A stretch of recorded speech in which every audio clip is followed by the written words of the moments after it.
Oke, selamat datang kembali. Kita langsung bahas materi Anda ya. Kali ini kita fokus ke bagian awal buku Principles-nya Ray Dalio, yang judulnya Dari Mana Saya Berasal. Ini menarik loh. Iya, menarik banget.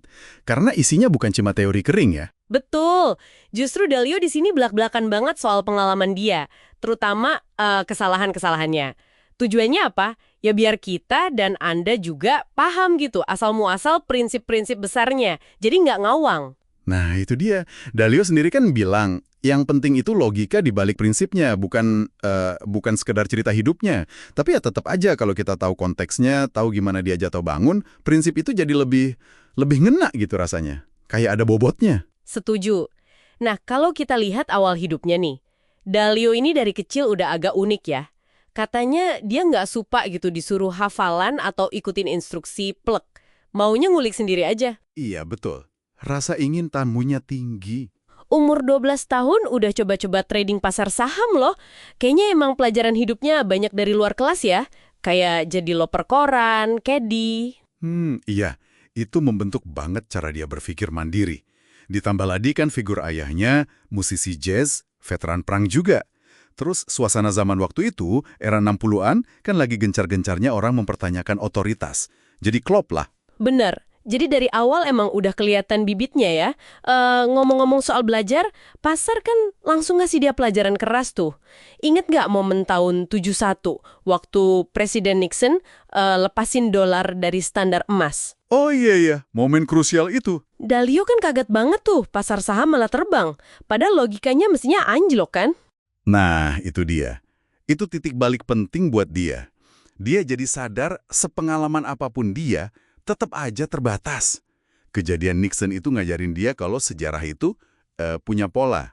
Ada siklusnya, berulang terus. Istilah Dalio kan, semua adalah salah satu dari yang itu lagi. Jadi kuncinya bukan cuma tahu sejarah, tapi paham mekanismenya. Kenapa bisa gitu? Supaya bisa antisipasi ke depan ya. Beda banget cara pandangnya jadinya. Betul. Dan ngomongin pelajaran keras, ada lagi yang lebih parah kan? Yang tahun 82 itu ya, waduh. Iya, itu fatal banget. Dia terlalu pede, prediksi pasar utang bakal ambruk, sampai keluar-keluar di mana-mana. Ternyata salah total. Bridgewater nyaris bangkrut kan ya? Iya, nyaris banget. Itu pukulan telak.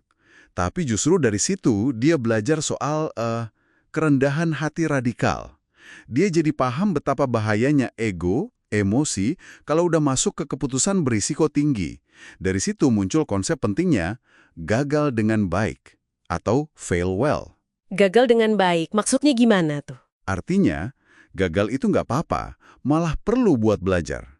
Tapi jangan sampai kegagalan itu bikin kita KO, keluar dari permainan selamanya.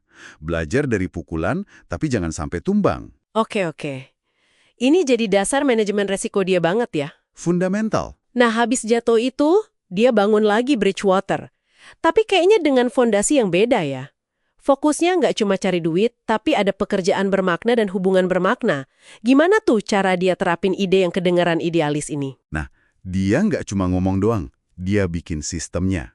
Salah satunya log masalah atau issue log. Itu kayak database gitu, isinya semua kesalahan, semua masalah yang ada di perusahaan. Mau sekecil apapun. Tujuannya apa? Biar nggak ada yang ditutup-tutupin. Tepat, biar semua diangkat ke permukaan, dianalisis bareng-bareng. Akarnya apa, solusinya gimana. Jadi mesin perbaikan terus-menerus. Nggak ada budaya nyalahin atau sembunyiin masalah. Wah, keren. Selain budaya terbuka, dia juga jadi sangat sistematis ya dalam ambil keputusan sampai bikin algoritma segala. Iya, karena dia sadar manusia itu ya penuh bias, emosional. Komputer, kalau kita kasih kriteria yang benar, bisa jauh lebih objektif. Bisa proses data lebih banyak juga.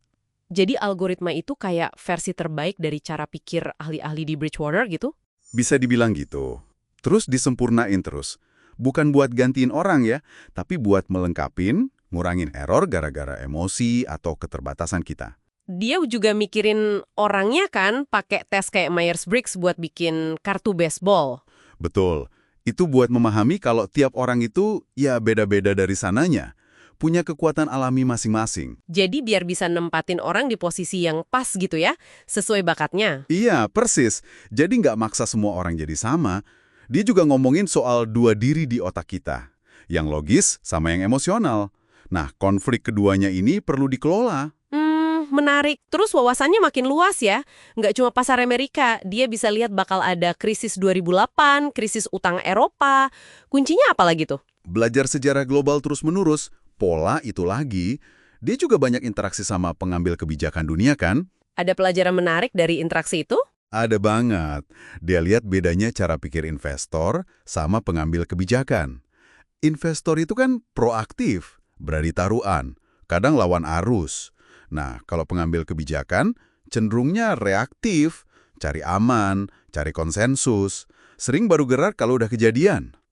Oh gitu ya bedanya. Pengalaman global dia, termasuk kirim anaknya ke Tiongkok, itu juga memperkaya pandangannya ya. Banget. Dia kagum sama pemimpin, kayak Lee Kuan Yew misalnya. Belajar dari banyak model sukses. Terakhir nih, dia bahas konsep shaper. Itu apa lagi? Shaper itu istilah dia buat orang-orang yang punya visi original kuat dan nekat banget buat wujudin visi itu, walaupun banyak yang ragu. Kayak Steve Jobs atau Elon Musk gitu. Nah, contohnya gitu. Dalio lihat perjalanan mereka itu mirip kayak perjalanan pahlawan atau hero's journey. Punya mimpi besar, hadapi rintangan berat, jatuh, bangkit lagi, bawa perubahan. Oke, jadi jelas ya. Iya. Jadi kalau ditarik kesimpulan nih, bagian dari mana saya berasal, ini bener-bener nunjukin kalau prinsip Dalio itu bukan teori di awang-awang. Itu hasil tempaan pengalaman pahit, kesalahan yang hampir bikin hancur, refleksi terus-menerus, dan kemauan buat jujur sama diri sendiri. Perjalanan ini yang bikin gagasannya kuat. Bener banget. Ini jadi ninggalin satu pertanyaan reflektif nih buat Anda yang dengerin. Pengalaman penting apa atau mungkin kesalahan besar apa dalam hidup Anda yang sebenarnya tanpa sadar udah ngebentuk prinsip-prinsip yang nuntun Anda sampai sekarang? Coba direnungkan. Kita ketemu lagi di pembahasan selanjutnya ya.